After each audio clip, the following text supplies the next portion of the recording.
Assalamualaikum Buya. Waalaikumsalam warahmatullahi wabarakatuh. Sebelum ke pertanyaan, saya ingin menyampaikan rasa rindu saya dan keluarga kepada Buya. Dan saya sedikit cerita, belum lama ini saya mimpi bertemu Buya. Yang pertama, mimpi seperti dibonceng naik sepeda oleh Buya. Dan baru-baru ini juga Masya Allah, saya bermimpi bertemu Buya, lalu saya mencium tangan Buya. Semoga ini adalah mimpi yang baik bagi saya. Doakan Buya semoga pandemi COVID ini segera selesai agar Buya bisa kembali mengisi majelis ilmu rutin setiap awal bulan di Pondok Al-Bajah di Tulungagung. Amin, amin, amin, insyaallah, amin. Pertanyaannya Buya, saya ingin bertanya mengenai hadis dari baginda Rasulullah SAW tentang tiga golongan yang akan masuk neraka terlebih dahulu, atau yang akan menjadi koreknya api neraka.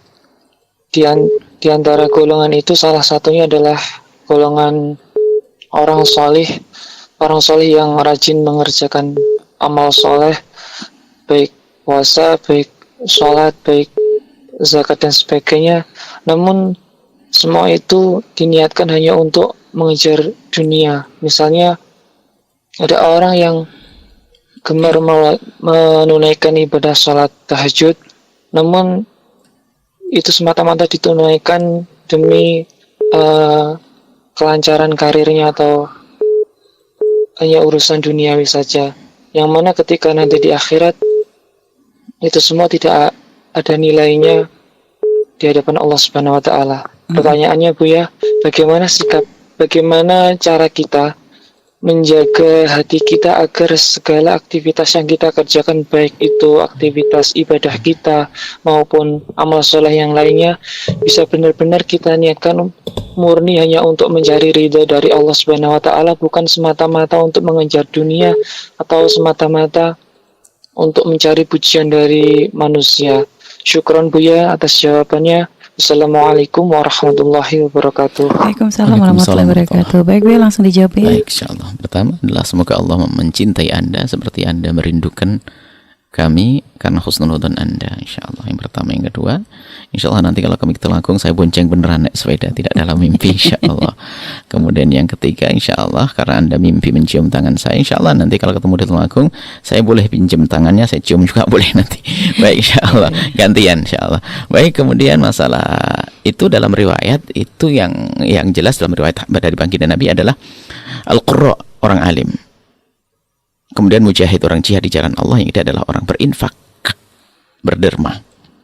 Jadi hanya sebatas ini, bukan orang yang berbuat baik lalu mengharap dunia. Itu tidak masuk di situ.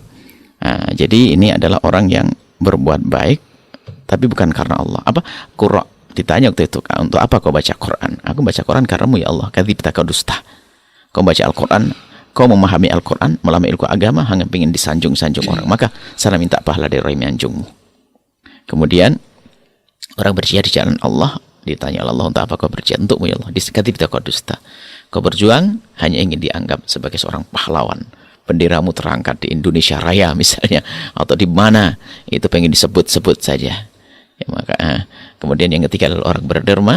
Dikatakan, untuk apa kau berderma? Aku ingin karenamu ya Allah. Dijawab, kadzibta, kau dusta. Kau berbuat itu semuanya hanya karena kamu ingin digelari sebagai seorang dermawan di kampungmu, dan kau sudah dapat itu semuanya. Minta pahala dari sana. Ini. Adapun yang ditanyakan, jadi orang boleh berbuat baik kepada Allah, mengharapkan rizki tapi dari Allah. Tapi kalau mendapatkan sanjungan dari manusia, betul salah. Misalnya kita melakukan sholat, ingin mendapatkan rizki, ya. Karena begini, ya Allah, dengan sholatku ini berikan rizki. Memang itu adalah kelas tingkat rendah. Tapi masih lumayan mengharapnya juga kepada Allah, dan cara menghadap Allah. Nah ini, karena bukan minta kepada, bukan merengek, bukan menjilat kepada manusia. Tapi dia menyanjung Allah, berdoa kepada Allah. Makanya kata Imam Haddad rahimahullah ta'ala, kalau memang kita harus mencari dunia, maka jangan sampai kita terkagum-kagum dengan ahli dunia. Mintalah kepada yang memberi dunia, langsung kepada Allah. Artinya dia ngadu kepada Allah minta rizki, sehingga dia tidak mudah terpesona dengan sesuatu yang haram dan sebagainya.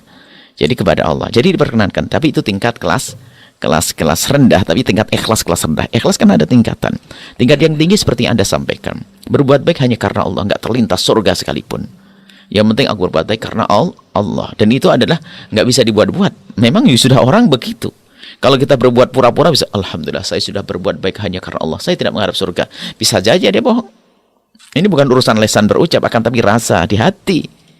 Jadi itu adalah martabat. Kalau ada orang misalnya, bagaimana kalau orang baca surat Waqiah biar dapat kekayaan? Ya boleh-boleh saja. Memintanya juga kepada Allah kok. Kan begitu. Akan tapi itu kata Ibn Athaillah saat ini martabatnya adalah masih rendah. Martabat yang tinggi adalah berbuat baik karena Allah ya.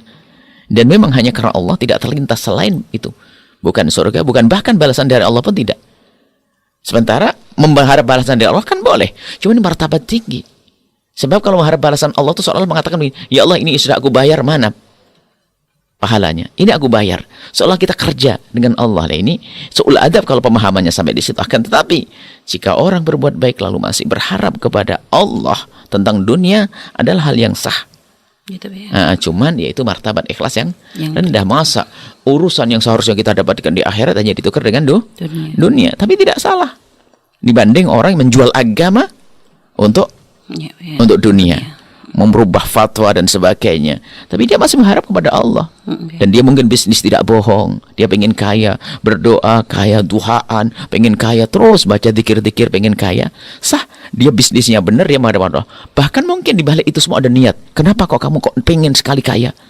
Karena di belakang saya ada anak yang saya didik ratusan. Oh, jadi benar juga kelihatannya dunia. Minta ibadah Allah. Kan ada Allah rizukna kan banyak. Pembintaan diajarkan Nabi SAW kan ada. Jadi minta kepada Allah rizki. Kenapa? Di balik saya ada kebutuhan. Jadi sah-sah saja semacam itu.